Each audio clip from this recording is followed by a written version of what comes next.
wabarakatuh. Waalaikumsalam.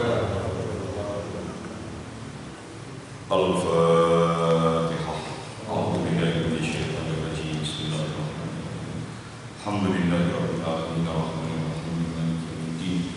Iyyaka na'budu wa iyyaka nasta'in. Ihdinas siratal mustaqim. Siratal ladzina an'amta 'alaihim ghairil maghdubi 'alaihim waladdallin. Amin.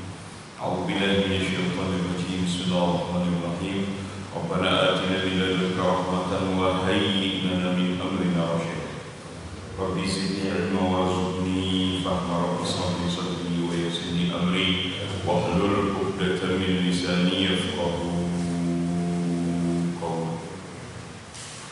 Bismillah walhamdulillah wassalatu wassalamu ala rasulillah Muhammad ibn Abdillah al-Khadim bi-huquqillah ma daqat inna wa farajahullah. Asyhadu an la ilaha illallah wahdahu la syarika lah wa asyhadu anna sayyidana Muhammadan 'abduhu wa rasuluhu la nabiyya ba'dahu. Allahumma shalli ala nuril anwar wa sirril asrar wa tiryakil amin wa miftahi babil yazal sayyidina Muhammadin muhtar wa alihi al-awhar wa ashabihi al-akhyar adada ni'amillah wal ifdal. Alhamdulillah wa syukurillah ala ni'amillah, masih memberikan kepada kita umur, mudah diberikan kesehatan, diberikan afiatnya, diistiqomahkan. Beberapa waktu lagi kita akan masuk di bulan Ramadan. Sekarang sudah tanggal 20 atau 21 Syawal. Berarti waktu kita tinggal 9 atau 10 hari lagi untuk masuk di bulan Ramadan. Mudah-mudahan Allah Subhanahu wa Ta'ala kasih kesempatan kepada kita. Amin ya rabbal alamin. Jemaah yang Allah Subhanahu wa Ta'ala, pada kesempatan hari ini pembahasan kita akan disampaikan terkait Ramadan. Meskipun Ramadan sudah berbulan, tapi harapannya kita sangat inginkan dapat dari Allah Subhanahu wa Ta'ala adalah kesempurnaan Ramadan yang lebih baik daripada Ramadan sebelumnya. Baik, jemaah yang Allah Subhanahu wa Ta'ala,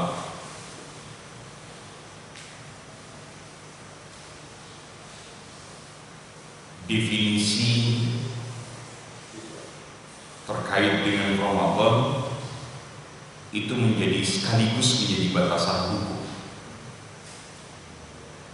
Apapun yang kita lakukan tidak boleh keluar dari ta'rif atau definisi. Secara bahasa, puasa itu adalah al-imsak. Al-imsak itu artinya menahan diri dari apapun, termasuk menahan diri dari bicara. Sedangkan secara istilah, imsakun an jami'il mufattirat min tulu'il fajri ila ghurubi syams bi niyatin makhsusah.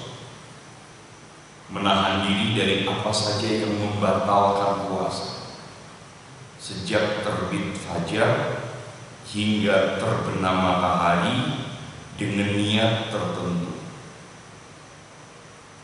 Kalau ditanya definisi ini, definisi umum, ini definisi umum di 4 mazhab ini. Hanya nanti perbedaannya adalah masalah niat, masalah batasan niat, yang berbeda antara satu mazhab dengan mazhab yang lainnya. Sama seperti sholat. Di dalam sholat itu ada yang menjadikan niat sebagai rukun, ada yang menjadikan niat sebagai syarat. Dua-duanya sama. Apa bedanya? Yang menjadikan niat sebagai rukun, maka pada saat takbiratul ihram, sebelum takbiratul ihram, dia akan mengatakan usolli fardhu subhi raka'ataini dan seterusnya. Usolli fardhu zuhur. Itu namanya azan, belum niat. Tujuannya untuk apa? Tujuannya disunahkan untuk membantu niat pada saat takbiratul ihram. Pada saat takbiratul ihram wajib niat, misalkan. Ini menjadikan niat sebagai rukun. Sedangkan Kemudian yang kedua, menjadikan niat sebagai syarat berangkat dari rumah, pakai sarung, udah wudhu, mau ke masjid, itu namanya niat. Jadi pada saat takbiratul ihram terus niat lagi. Dua-duanya sah dua-duanya pakai niat. Jadi kalau ada bapak datang sini langsung berdiri di soft kemudian langsung takbir, itu berarti menjadikan niat sebagai syarat. Tapi kalau kemudian berdiri di soft, Bismillahirrahmanirrahim, Rabbi uzubika min hamazati bismillahirrahmanirrahim, Rabbi nas malikin nas, Allahu kemudian niat sholli. Itu niatnya berarti dijadikan sebagai rukun. Dan gak ada yang salah. Orang niat menjadikan niat sebagai rukun tidak ada yang salah. Bahkan di dalam mazhab Imam Syafi'i, kalau dia bermadzhab Syafi'i tidak menjadikan niat sholat sebagai rukun, dia tidak sah sholat. Harus dijadikan niat sebagai rukun. Di pada saat takbiratul ihram, ya harus niat. Harus niat, harus dihadirkan itu. Tidak bisa tidak, dan niatnya ada rukunnya. Termasuk puasa, di dalam niat juga terjadi perbedaan pendapat. Nanti kita akan bahas. Berikutnya, puasa kita dengan puasa para sahabat di masa yang lalu itu, puasa kita udah ringan, sangat ringan. Kalau di masa sahabat pertama kali puasa, pertama kali tahun kedua Hijriah disyariatkan puasa, itu puasanya mulai puasa dari suhur atau dari sahur. Jadi ada kalimat, ada makna, ada suhur, ada sahur. Nanti kita akan bahas. Berikutnya adalah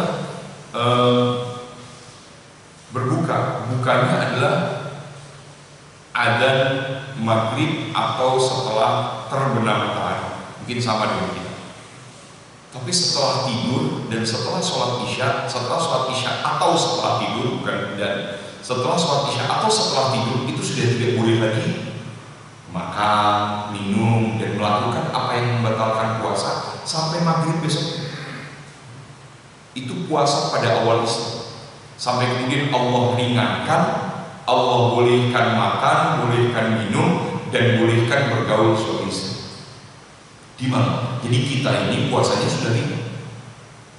Kalau ada yang berpengalaman puasa di luar negeri, di beberapa wilayah, di beberapa tempat di musim dingin misalnya, itu puasanya panjang. Sebenarnya puasa itu sudah pernah terjadi di zaman sahabat Nabi. Hanya bedanya puasanya panjang di luar negeri tadi tetap dari mulai terbit fajar, dari mulai terbit fajar, adzan subuh sampai terbenam matahari adzan maghrib. Kita ini di Indonesia ini ya ringan-ringan aja. Adzan subuh jam 5 kurang, nanti adzan maghrib, sudah cukup. Dan itu terlalu berat? Nggak terlalu berat. Ringan dibanding di masa yang lalu.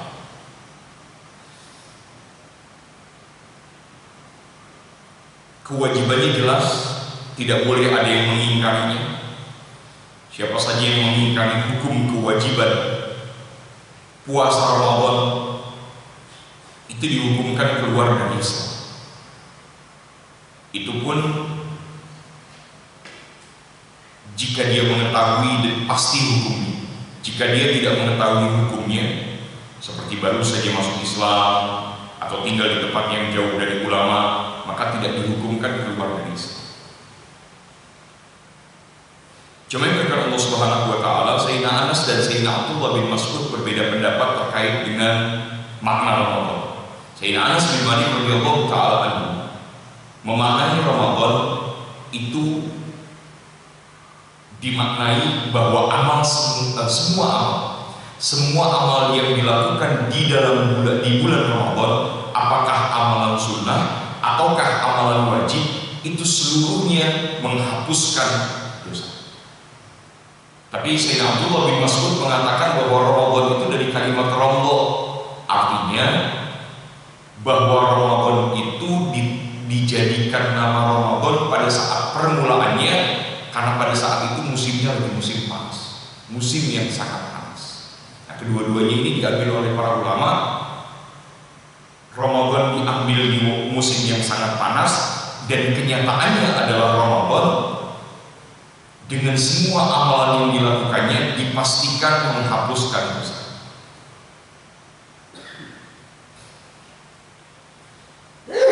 Keutamaannya banyak. Saya ambil dari ayat Al-Quran Al-Ahzab, surat Al-Ahzab ayat 24. Faqala ta'ala was-sha'imina was-sha'imat wal-hafidhina furujahum wal-hafidhat wadh-dhakirina Allah katsiran wadh-dhakirat a'adda Allah lahum maghfiratan wa ajran 'azim. Laki-laki dan perempuan yang berpuasa, laki-laki dan perempuan yang menjaga kehormatannya, laki-laki dan perempuan yang berzikir menyebut nama Allah, Allah akan siapkan pahala yang besar serta ampunan untuknya. Dan ini semuanya dilakukan pada saat bulan Ramadan. Puasa, jaga kehormatan, mengingat Allah, itu semuanya dilakukan di bulan Ramadan. Allah siapkan ampunan dan pahala yang besar. Yang menghitungnya Allah sendiri, yang menjaminnya Allah sendiri. Jadi diampuninya itu sampai bersih dari dosa seperti bayi yang baru dilahirkan. Di dalamnya bahkan ada Lailatul Qadar. Lailatul Qadar itu kalau kemarin Bapak misalnya melaksanakan nisfu Sya'ban itu, nisfu Sya'ban itu menghapuskan dosa setahun. Kalau Bapak melaksanakan malam Jumat itu sampai malam Jumat berikutnya amalannya menghapuskan dosa satu pekan. Sedangkan Lailatul Qadar itu menghapuskan dosa seumur hidup. Itu tuh karunia besar begitu. Dan perubahan hidup kita umumnya terjadi di bulan Ramadan. Maka tidak boleh tidak berharap datangnya bulan Ramadan. Ada larangan berkeinginan agar Ramadan cepat berlalu, itu adalah larangan. Bahkan dihukuminya haram. Berikutnya adalah surat Al-Haqqah ayat 24. Faqala ta'ala billahi minasyaitonir rajim kulu washrabu hani'an bima aslaftum fil ayyamil khaliyah. Kepada mereka dikatakan makanlah minumlah dengan nikmat disebabkan amal yang telah engkau lakukan atau engkau kerjakan di hari yang lalu. Al-yawm al-khaliyah itu dimaknai sama Abdullah bin Abbas, oleh Sayyidina Abdullah bin Abbas, itu adalah waktu di mana dulu pada saat di dunia kita berpuasa, Allah akan gantikan nikmat tidak makan dan minumnya itu digantikan dengan disuguhi, diberikan hidangan makan dan minum di surga. Termasuk orang yang berpuasa. Hadisnya banyak. Suntus lajim tasbih, ini sering dengar.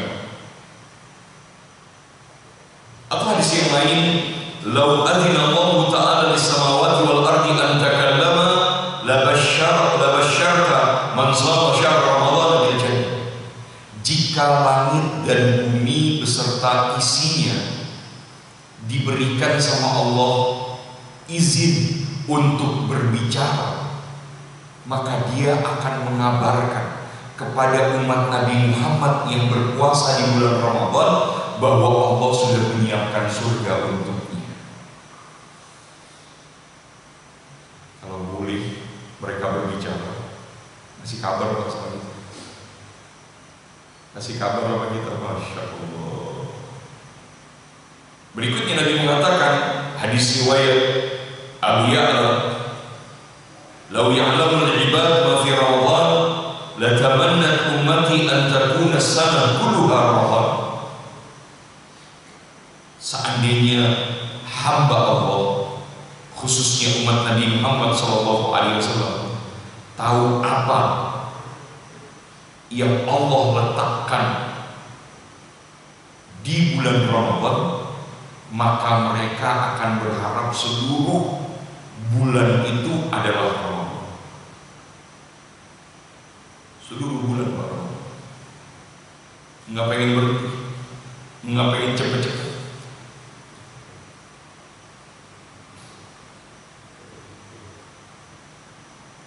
Yang berikutnya, kenapa Ramadan menjadi utama? Karena Ramadan adalah amalan yang paling besar dari 3 amalan. Jadi ada amalan, bahasanya Nabi itu menjadikan amalan semuanya hebat. Kenapa? Karena ada kelompok amalan yang paling utama, afdal. Ada kelompok amalan yang paling besar pahalanya. Ada kelompok amalan yang paling menjadikan dirinya paling dekat dengan Allah. Mungkin Bapak pernah ingat waktu beberapa waktu udah lama sekali saya pernah sampaikan kepada Bapak, amalan yang paling utama di sisi Allah ada 4. Itu terkait karena hadisnya menyebutnya afdal. 1 sholat, 2 baca Quran, 3 zikir, 4 doa. Ini disebutkan amalan yang paling besar pahalanya. Ada berapa? 3. 1 puasa, sebagaimana hadis Nabi riwayat Imam Bukhari, kullu hasatin bi ashri amthaliha ila 700 dhifin illa siyam fahuwa li wa ana ajzi. Setiap kebaikan dilipat gandakan 10 sampai 700 kali lipat. Kecuali puasa itu untuk dan hanya aku yang membalasnya. Artinya balasan puasa itu tidak ada satupun umat Nabi Muhammad yang bisa menghitungnya. Saking besarnya itu pahala puasa di bulan Ramadan. Yang kedua, sabar, sebagaimana firman Allah dalam surat Az-Zumar ayat 10, innama yuwaffas sabiruna ajrahum bighairi hisab. Sungguhnya orang-orang yang bersabar dicukupkan pahala mereka tanpa batas. Yang ketiga adalah memaafkan dan berbuat baik. Faman afa wa aslaha fa ajruhu 'ala Allah. Siapa saja yang memaafkan dan berbuat baik. Kalimat berbuat baik di sini maksudnya berbuat baik kepada orang yang dia tidak baik sama kita. Kita maafkan dan kita berbuat baik sama dia. Fa ajruhu 'ala Allah, dan pahalanya itu ada pada tanggungan Allah. Ini 3 amalan yang pahalanya sangat besar. Puasa, sabar, memaafkan dan berbuat baik sama orang yang tidak baik sama kita. Kan ayatnya gitu ya, ayatnya terkait dengan perbuatan baik. Hal jazaa'ul ihsan illa ihsan. Apakah perbuatan baik dibalas dengan perbuatan baik? Ini pertanyaan yang tidak perlu ada jawaban. Artinya udah pasti. Kalau berbuat baik, balasannya baik. Tapi yang Allah inginkan, jika ada orang yang mampu berbuat baik kepada orang yang tidak baik sama dia, itu pahalanya tanggungan Allah. Berat. Zaman sekarang itu senggol bacok. Pokoknya siapa aja yang ngeselin, samperin, berantem di tengah jalan nggak jadi masalah. Zaman sekarang orang tuh udah nggak sabar. Nasallahu alaihi wasallam. Ini yang saya sampaikan tadi. Jika berkeinginan Ramadan cepat berlalu, Sayyidina Al-Imam Ibnu Hajar radhiyallahu taala anhu mengatakan, siapa saja yang berkeinginan agar Ramadan cepat berlalu, hukumnya adalah haram, bahkan termasuk dosa besar. Sebaliknya, bangga, senang, bahagia, Ramadan akan datang, maka pahalanya surga. Salafus salih, para sahabat, tabi'in, atba'ut tabi'in, dan ulama-ulama setelahnya, itu mereka mempersiapkan Ramadan 6 bulan. Ya, sejelek-jeleknya 3 bulan, Rajab, Sya'ban, Ramadan. 6 bulan sebelum Ramadan, berarti gak termasuk hitungan Ramadan, itu sudah mempersiapkan puasa Ramadan. Setelah Ramadan, 6 bulan berikutnya tidak pernah berhenti minta sama Allah supaya Ramadannya diterima oleh Allah Subhanahu wa taala. Sehingga 6 bulan setahun itu ketemu Ramadan berikutnya, persiapannya jauh lebih baik daripada Ramadan sebelumnya. Begitu persiapan salafus saleh. Bahkan kalau kita lihat orang-orang zaman sekarang masih ada amalan yang dilakukan salafus saleh itu, mereka setahun itu namun nabung khusus untuk Ramadan. Kalau kita lihat di beberapa negara yang saya tahu lah, yang saya pasti tahu adalah di Saudi Arabia, orang-orang tuh nabung dari Ramadan sebelumnya. Setelah kemudian datang Ramadan berikutnya, tabungan setelah Ramadan selesai di tahun sebelumnya, itu untuk tahun berikutnya betul-betul dimanfaatkan dengan baik. Berbagi itu betul-betul berbagi. Baginya itu bukan 1-2 tangkai korma, sekontainer. Kontainer itu berhenti di pinggir jalan. Di kota Madinah itu kontainer berhenti di pinggir jalan. Untuk apa? Untuk bagi-bagi. Dan mereka itu setiap buka puasa itu memaksa orang untuk ikut berbuka di hari. Karena pahala memberi makan orang yang berbuka, kita dapat pahala puasa juga. Walau bisyik kita, meskipun hanya dengan sepotong kurma dibagi 2 atau seteguk air, sunnahnya sampai kita. Dan itu sepanjang bulan Ramadan. Jadi tidak hanya pada saat waktu-waktu tertentu, itu sepanjang 4 bulan Ramadan. Nabung khusus untuk berbagi di bulan Ramadan. Jadi ngirim makanan ke masjid itu tiap hari. Mereka datang ke masjid itu tiap hari untuk berbagi makanan. Dan ini sunnah. Kita dianjurkan untuk mempersiapkan itu. Sedekah Ramadan dengan memberi makan orang yang berbuka puasa. Apa persiapannya? Tentunya mencegah segala hal yang dapat menghilangkan turunnya rahmat dan ampunan dari Allah. Artinya sebisa mungkin jauhi maksiat. Karena itu bakal membantu Ramadan kita lebih baik daripada Ramadan sebelumnya. Nggak mungkin sama seperti bahasa sholat. Kalau kemarin kemudian kita bahas, nggak mungkin Pak, orang yang sholat itu keluar dari masjid nggak bahagia. Nggak mungkin. Kalau ada orang beres keluar dari masjid kemudian nggak bahagia, itu yang salah sholatnya dia salah. Dia itu salah dalam melaksanakan sholat, karena harus bahagia keluar dari masjid. Ini tempat tidak ada tempat di dunia ini lebih membahagiakan dibanding masjid. Bahkan iktikaf sesaatnya itu pahalanya sesaat itu kadarnya subhanallah. Pada dunia masjid sesaat cuma kadar subhanallah, itu pahalanya besar. Apalagi iktikafnya barengan seperti taklim ini. Hatta hitanul bahr, sampai binatang lautan itu beristighfar sampai selesai taklim. Besar pahalanya. Itu hadis banyak dari Nabi SAW terkait dengan talibul ilmi. Yang kedua, sebelum datangnya Ramadan sudah niat dengan niat yang banyak, seperti contoh tadi. Ya Allah, saya bulan Ramadan pengen. Kan kalau bahasanya begitu itu bukan nazar. Nazar itu, ya Allah saya bernazar sepanjang bulan Ramadan saya mau berbagi ya Allah. Di setiap berbuka puasa itu harus dilakukan, wajib hukum.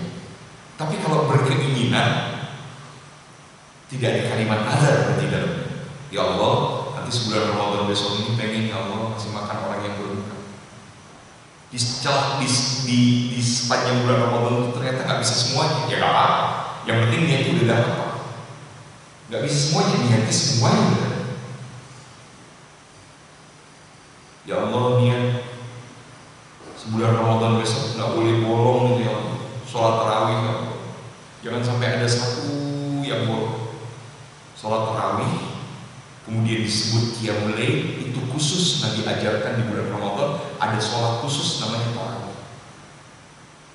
Yang pada zaman Nabi, sholat tarawih itu Nabi datang ke masjid di hari pertama, bareng sholat Nabi jadi imam. Nabi datang di hari kedua, bareng sholat dengan sahabat jadi imam. Tapi di hari ketiga dan seterusnya Nabi sholat di rumah, nggak sholat bareng sama sahabat tadi. Dan kejadian itu atau bentuk sholat seperti itu terus-menerus terjadi sepanjang Nabi. Nabi tidak sebulan penuh sholat tarawih di rumah. Apa yang dikhawatirkan sama Nabi?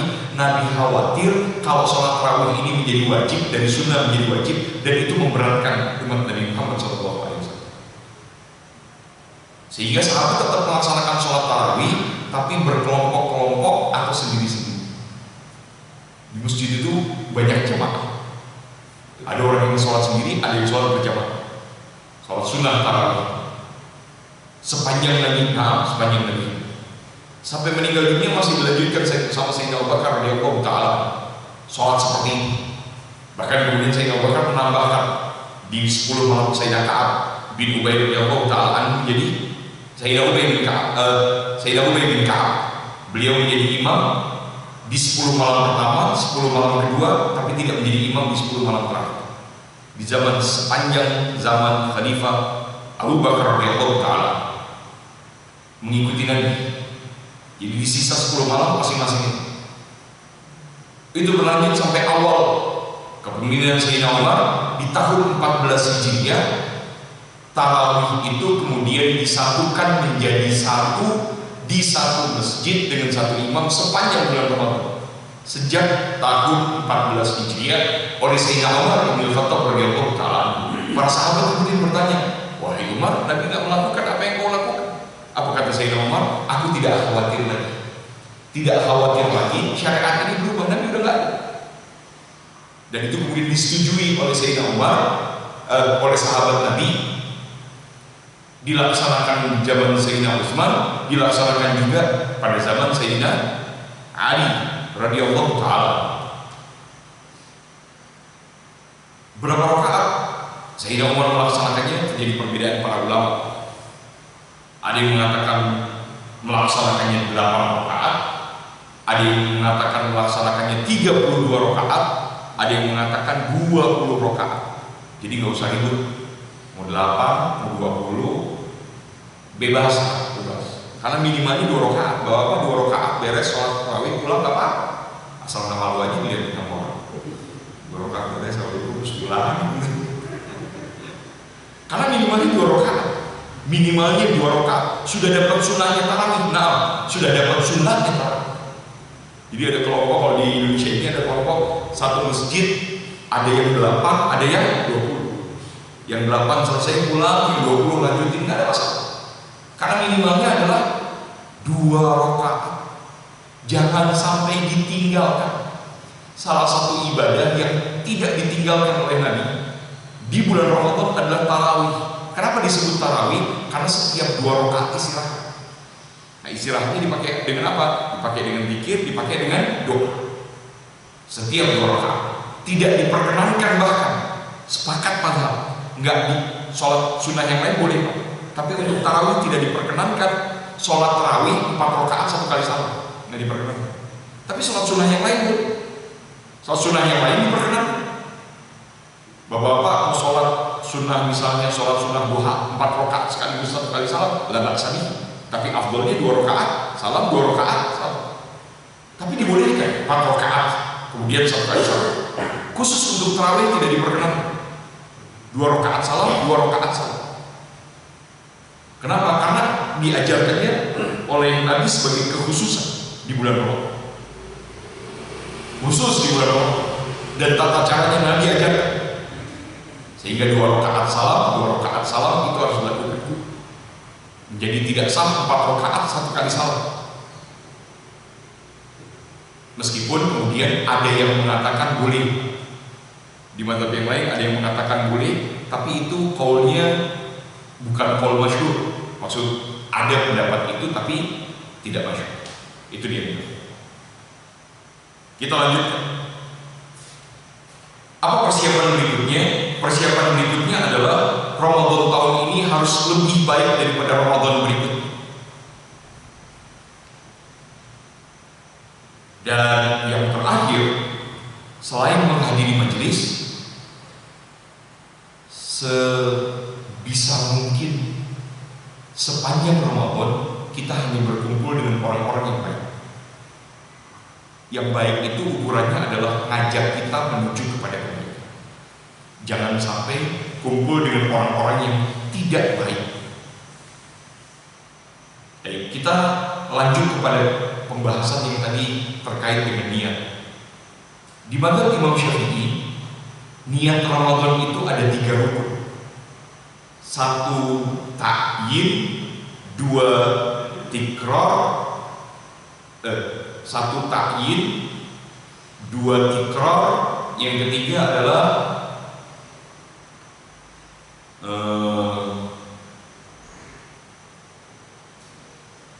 satu ta'yin. Nah, nanti mudah-mudahan saya ingat. 1 ta'yin itu menyebut kalimat Ramadan. Yang kedua tabyid.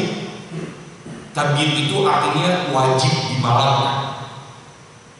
Makanya di Indonesia ini ada sebagian masyarakat yang kalau beres tarawih niat bareng untuk ngingetin. Karena wajib tabyid. Tabyid itu niat dimulai dari ba'da adzan maghrib sampai sebelum adzan subuh. Nggak boleh dilaksanakan setelahnya, tidak boleh dilaksanakan sebelumnya. Adzan maghrib berkumandang boleh niat. Adzan subuh berkumandang sudah tidak boleh niat. Jadi sebelum adzan subuh. Itu namanya tabyid, mabit. Yang ketiga tikrar. Niat wajib dilaksanakan setiap malam. Itu mazhab Imam Syafi'i. Mazhab Imam Malik, niat itu hanya dilaksanakan di malam pertama. Di bulan Ramadan niat sebulan penuh. Di mazhab Imam Abu Hanifah, niat itu waktunya panjang. Baik niat puasa sunnah atau niat puasa wajib itu tidak berakhir dengan adzan subuh atau terbit fajar, tapi berakhirnya dengan adzan zuhur. Jadi waktu niat itu dari maghrib sampai menjelang adzan zuhur. Nah, 3 perbedaan pendapat ini sekaligus bisa menjadi solusi bagi maaf, 2 perbedaan pendapat yang lainnya itu bisa menjadi solusi bagi orang yang bermadzhab Syafi'i. Di mazhab Syafi'i wajib mabit. Tapi kalau seandainya lupa niat, maka dia masih dapat solusi, yaitu apa? Taklid kepada mazhab taklid. Saya sebutnya kalimatnya taklid, tidak talfik. Karena taklid boleh, talfik nggak boleh. Taklid itu mengambil pandangan mazhab yang lain untuk mendapatkan solusi dari permasalahan, bukan untuk menggampang-gampangkan, ngambil gampangnya itu. Kalau ngambil gampangnya namanya talfik. Boleh, solusinya adalah dia tetap sah, maka taklid kepada mazhab Imam Hanafi. Atau mau aman bagi bapak-bapak khususnya. Kalau ibu-ibu karena terhalang yang namanya haid. Bagi bapak-bapak boleh niat di malam yang pertama, niat puasa Ramadan sebulan penuh, tapi di malam yang pertama. Besoknya Ramadan, malam itu niat, ya Allah saya niat sebulan penuh. Disunahkan bahkan menggabungkannya, supaya nanti kalau ada tengah-tengah lupa niat tetap sah. Atau jika meninggal di pertengahan Ramadan, maka seluruh Ramadan dihitung sama Allah seakan-akan dia melaksanakan, karena sudah niat 1 bulan. Itu solusinya, karena ada perbedaan di dalam pandangan mazhab terkait dengan niat di bulan niat puasa, baik puasa Ramadan atau puasa sunnah. Khususnya pembahasan kita terkait dengan puasa Ramadan. Itu solusi. Nah, itu solusi. Jadi kalau kami di pesantren menggabungkan 2 niat, 1 niat yang sebulan penuh dan niat setiap malam. Itu selalu kami lakukan. Nah, itu setiap tahun selalu kami lakukan. Untuk apa? Mengantisipasi jika lupa niat, maka sudah tercover dengan niat sebulan penuh. Tapi setiap malam tetap niat. Setiap malam tetap niat. Kalau lupa niat kalimat ini, maka sudah tercover dengan niat yang 1 bulan penuh. Saya niat puasa Ramadan, Ramadannya harus niat puasa Ramadan 1 bulan penuh. Kalau terkait dengan lafaz niat, bapak-bapak mungkin sudah hafal lah kita niat puasa Ramadan. Nawaitu shauma ghadin an ada'i fardhi syahri Ramadan li hadhihi sanah. Pakai li itu lebih afsah dibanding kalimat hadhihi sanah. Nawaitu shauma Ramadan an ada fardhi syahri Ramadan li hadhihi sanah fardhon atau lillah rasulillah ta'ala. Karena puasa Ramadan udah pasti fardhon. Atau nawaitu sauma badan. Saumnya pakai alif lam. Nawaitu sauma badan min Ramadan, itu juga boleh. Itu pendek. Nawaitu sauma badan min Ramadan. Kok godan bacanya? Iya, karena itu dulunya jadi maf'ul. Dalam kata bahasa Arab dulunya jadi maf'ul karena alif as-saumnya pakai alif lam. Tapi yang umum dibaca di Indonesia ini nawaitu sauma badin.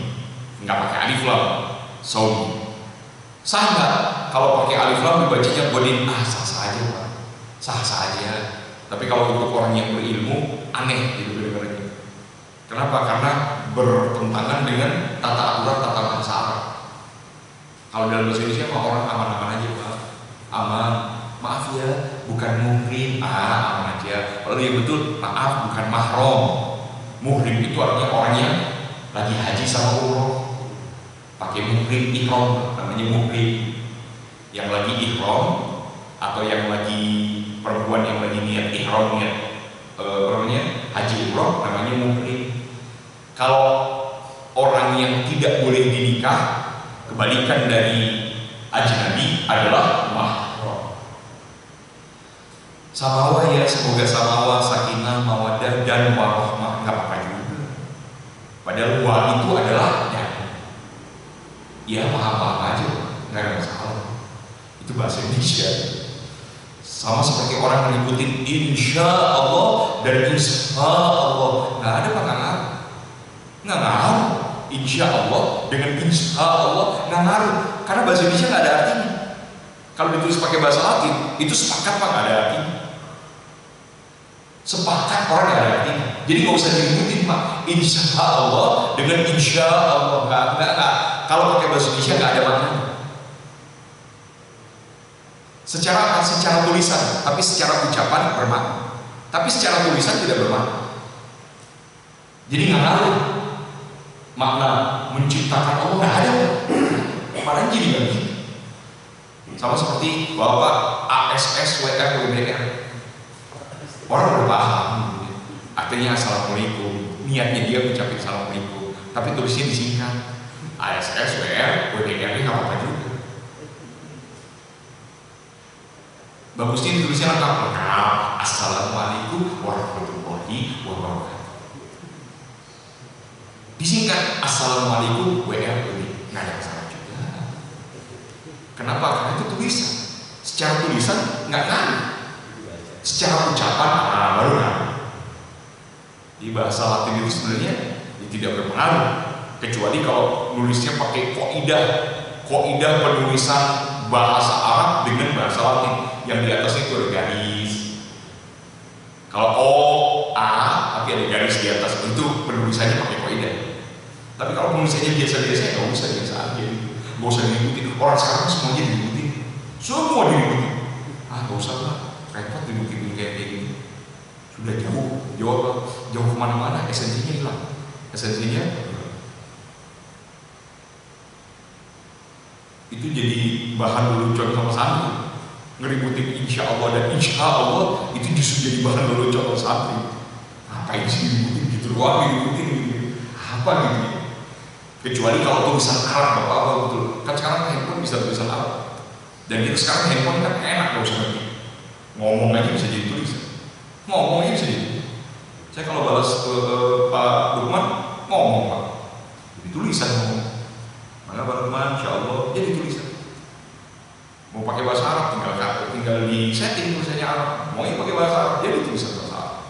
Kalau ada yang meninggal dunia, saya pakai innalillahi wa inna ilaihi raji'un, berdoa. Allahumma fir lahu warhamhu wa'afihi. Jadi tulisan. Gak usah capek-capek kita ngerti.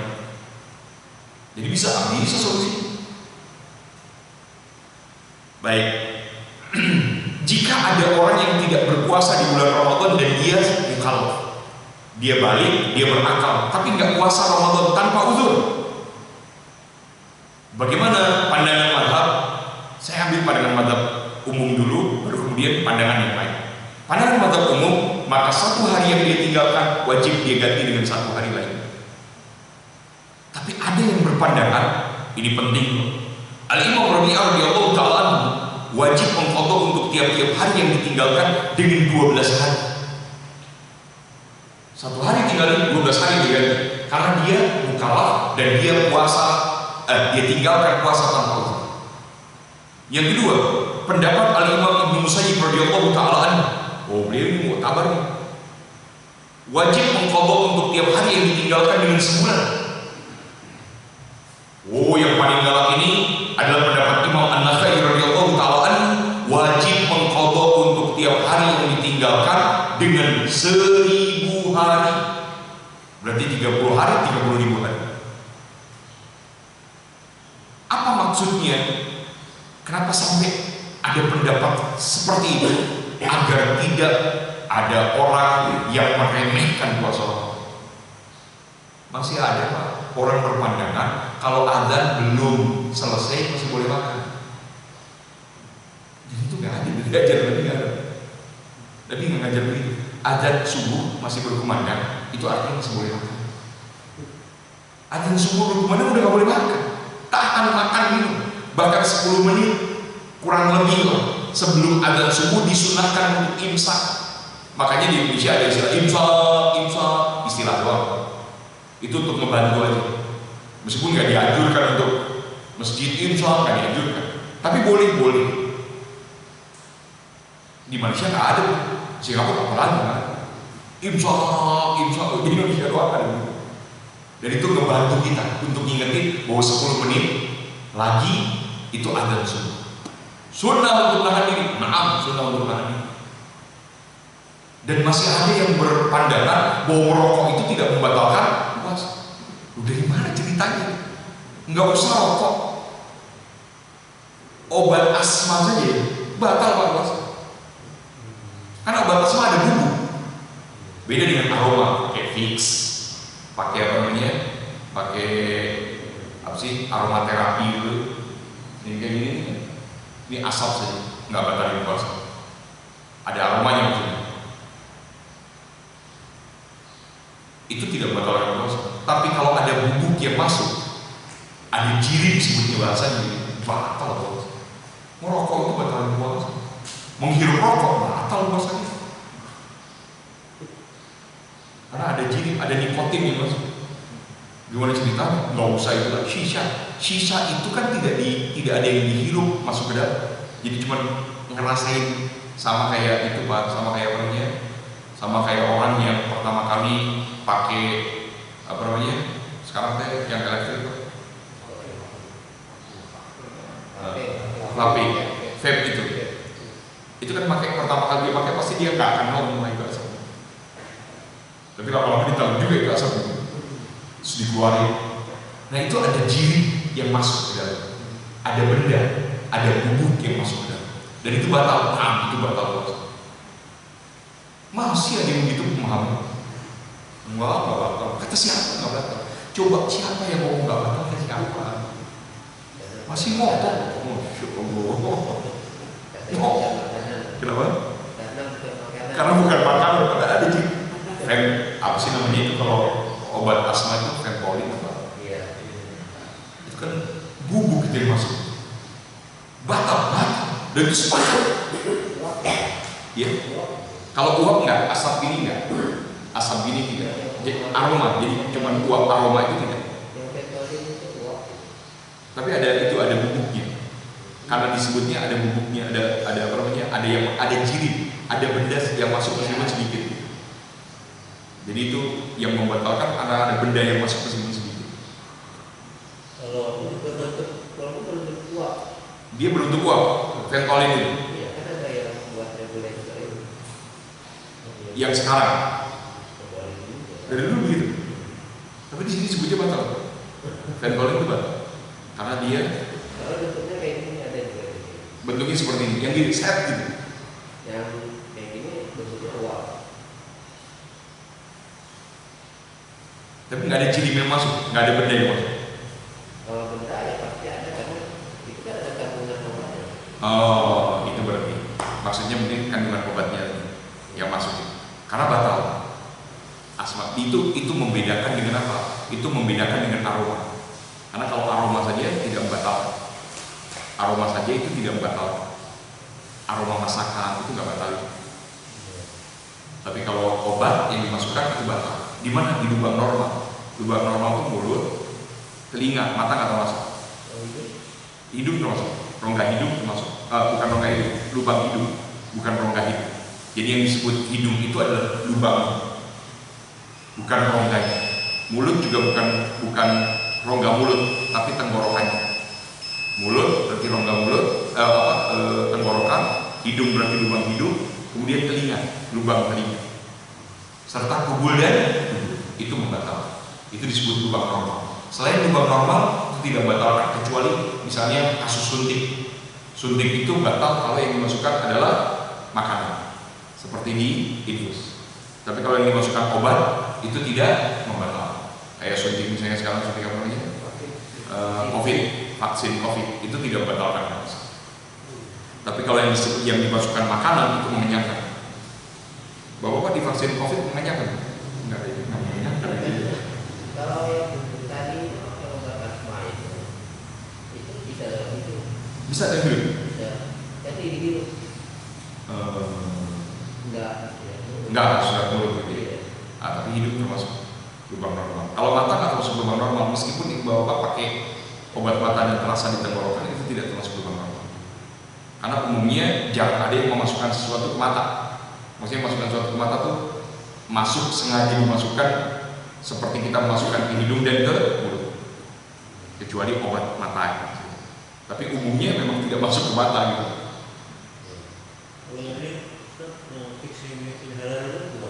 Itu terjadi perbedaan pendapat. Ada yang mengatakan batal, ada yang mengatakan tidak. Sebaiknya ditinggalkan. Jadi kalau sudah terjadi perbedaan pendapat itu sebaiknya ditinggalkan. Ada kandungan ini. Karena ada yang mengatakan itu sekedar aroma, ada yang mengatakan enggak, itu ada bedanya yang masuk. Maka sebaiknya ditinggalkan. Beda dengan apa namanya? Beda dengan ya aroma biasa. Hirup makanan. Kalau makanan dihirup batal, wah repot, ini nggak masak. Baik, kita cukupkan dulu. Insya Allah akan kita lanjutkan pada kesempatan yang akan datang. Ini Pak apa namanya? Sebenarnya bukan hal yang baru Bapak dengar, tapi paling tidak yang kita bahas pada hari ini itu wasilah berharap ya Allah Ramadan teh sebentar lagi. Mudah-mudahan Ramadan besok bisa ketemu, itu aja. Ngomongin Ramadan itu sebenarnya bentuk dari sambutan kita kepada bulan. Ya Allah saksikan ya Allah, hari ini kita ngomongin Ramadan. Pengen sampai di bulan Ramadan ya Allah, hanya itu aja, nggak ada yang sebatas yang namanya umur nggak ada yang Kami kemarin punya teman rekanan masih muda, meninggal beres disuntik COVID, meninggal. Jadi dia tuh punya penyakit nggak ngomong, kan di screening sebelumnya. Dia nggak ngomong, nggak bilang, ternyata ada penyakit berat. Wah, asam urat aja kalau bilang asam urat nggak jadi disuntik. Saya nggak disuntik, kenapa? Saya punya asam urat, jadi nggak disuntik. Wih, teman-teman gue asam urat pernikahan nggak disuntik gitu kan? Datang, kita datang, terus di screening karena memang asam urat, tapi tidak jadi disuntik. Teman-teman yang lain yang sehat disuntik. Wah, asam urat ini nggak boleh disuntik. Baru batuk aja nggak boleh. Nah, ini nggak ngomong. Akhirnya ya sebenarnya udah jelas Pak, itu mah sudah keputusan Allah. Kalau saya seperti yang Pak Ustaz bilang tadi, kalau vaksin itu tidak membatalkan, sedangkan yang membatalkan dibatal, itu sama-sama memasukkan zat juga. Iya, karena ada istilah manfaat maftuh. Jadi di istilah hadisnya itu istilahnya manfaat maftuh. Manfaat maftuh itu lubang normal, dan salah satu yang kemudian disebut lubang normal itu termasuk apa ya, bahasa dokter kemudian sebutnya, kalau masukkan infus kan beda dengan dengan suntik. Infus itu kan masuknya beda dengan suntik. Kenapa? Suntik vitamin C berarti bisa juga. Iya, Karena kan disebutnya obat dan bukan obat. Obat dan bukan obat. Jadi ukurannya batal dan tidak batal itu obat dan bukan obat. Kalau bukan obat itu berarti mengenyangkan, kemungkinan begitu. Tapi kalau obat itu kan tidak mengenyangkan. Jadi bahasanya adalah apa ukurannya adalah obat atau bukan obat. Kalau obat batal, kalau tidak obat bukan nggak batal. Itu kan selain dari manfaat makhluk. Begitu Pak. Definisi itu sampai seperti itu. Detailnya hukum seperti itu. Para ulama itu mengulik kalimat manfaat makhluk itu sampai pada titik itu. Soalnya kayak vitamin C itu bisa jadi obat, bisa tidak. Bisa jadi makanan. Betul. Jadi ukurannya apakah itu jadi obat? Ya kalau jadi obat nggak batal. Apakah itu jadi makanan? Kalau jadi makanan itu batal. Di ukurannya bukan disuntik, bukan suntiknya, tapi apa yang disuntikkan dan untuk apa itu yang disuntikkannya. Berarti kalau misalnya orang asma itu kalau disuntik juga, tapi nggak batal, karena dia tidak dimasukkan lewat manfaat makhluk. Sama seperti itu nggak diabetes yang insulin itu? Iya, itu kan obat gitu. Nggak apa-apa, itu kan kemudian insulin itu kan jadinya obat. Nggak batal. Jadi ukurannya adalah obat atau bukan obat, itu aja Pak ukurannya. Ukuran kaidah umum di dalam fikih, ukurannya sudah jelas antara obat dan bukan obat.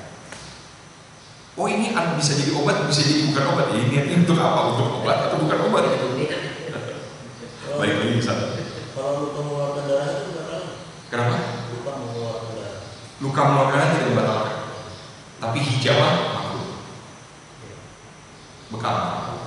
Bekam basah, bekam kering nggak, bekam basah itu makruh. Termasuk berarti turunan hukumnya bukan hanya bekam, tapi ngambil darah itu hukumnya ngambil darah, kecuali pada kondisi memang dibutuhkan. Ada kondisi-kondisi yang sudah darurat nggak jadi batal. Contohnya masukkan obat tetes telinga. Ini telinga sangat menyakitkan. Dan dengan obat tetes tadi ada kepastian bahwa itu berkurang sakitnya, maka tidak jadi dibatalkan. Kenapa? Kan ada kebutuhan yang kuat terkait dengan itu. Saya pernah bertanya terkait dengan masalah misalnya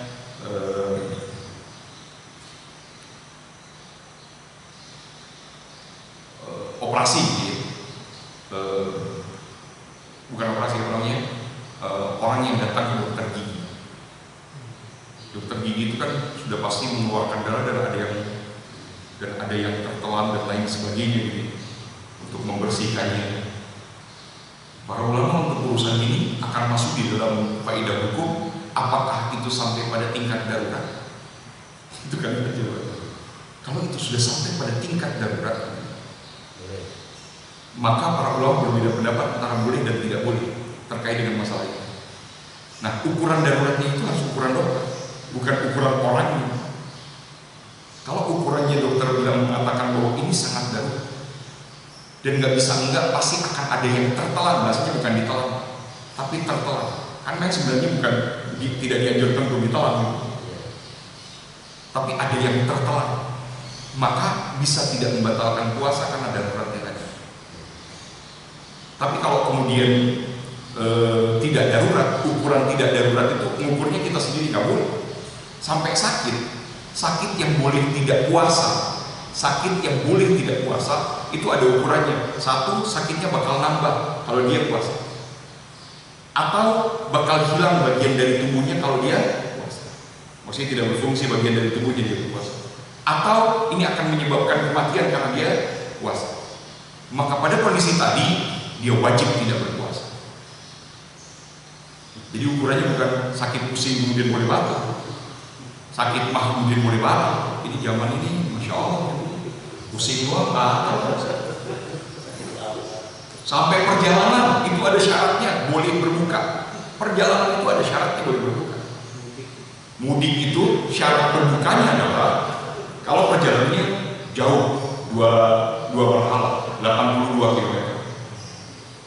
Dan ujungnya itu sampai ada niat, harus niat mengambil keringanan dengan berbuka. Itu harus niat. Jadi nggak sembarangan niat, nggak asal niat. Kenapa? Karena boleh berbuka. Dan ujungnya Yang paling ujung Pak syaratnya, keluar dari batas kota sebelum subuh. Bapak kalau mau mudik ambilnya sebelum subuh Pak. Dan itu ada keringanan Bapak boleh berbuka. Meskipun begitu, tetap disuruh sahur. Tetap makan sahur, kalau nggak kuat boleh dulu. Tetap niat puasa, nggak ujuk-ujuk langsung sarapan pagi. Ayo semua sarapan dulu kita berangkat. Nggak ada Pak cerita begitu. Karena Ramadan masalahnya. Qadha Ramadan itu nggak sama dengan puasa di bulan Ramadan. Qadha Ramadan itu nggak sama Pak sama sekali dengan puasa di bulan Ramadan. Makanya jangan sampai ditinggal. Betul. Nilai pahalanya itu bahwa Pak Qadha Ramadan dengan nilai pahalanya puasa Ramadan nggak sama. Tidak sama pahalanya. Kecuali mereka yang kemudian mengqadhanya karena uzur. Kalau nggak karena uzur, Karena menstruasi. iya itu kan uzur, nggak bisa dihindari. Sesuatu yang tidak sakit nggak bisa dihindari. Yang ukurannya kayak tadi. Kalau kita lihat hukum itu hukumnya tidak berdiri begitu saja, tapi luar biasa gitu. Detail. Kita bersyukurlah tinggal baca doa. Kalau zaman dulu ngulik, kalau kita sudah tinggal paham doa, bacaannya sudah dari para ulama dari kitab-kitab ini selesai. Alhamdulillahirabbil alamin. Kita tutup dengan doa Al-Fatihah bil qubur wa tamamul usul maqbul mahabbati Rasul Al-Fatihah.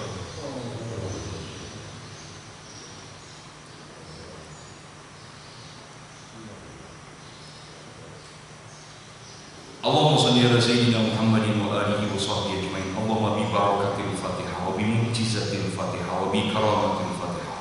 An taftaha lana bi kulli khair wa an tajma'ana min ahli al-khair wa an tu'amina lana ya maulana mu'amalataka li ahli al-khair. Allahumma warzuqna salam warzuqna al-afiyah wa na'udzubika min su'in nadamah. Allahumma warzuqna husnal khitam. Sallallahu ala sayyidina Muhammad walhamdulillahi rabbil alamin. Mudah-mudahan dikabul, dijabah oleh Allah Subhanahu wa taala. Wabillahi taufiq wal hidayah. Wal 'afwu minkum. Assalamualaikum warahmatullahi wabarakatuh.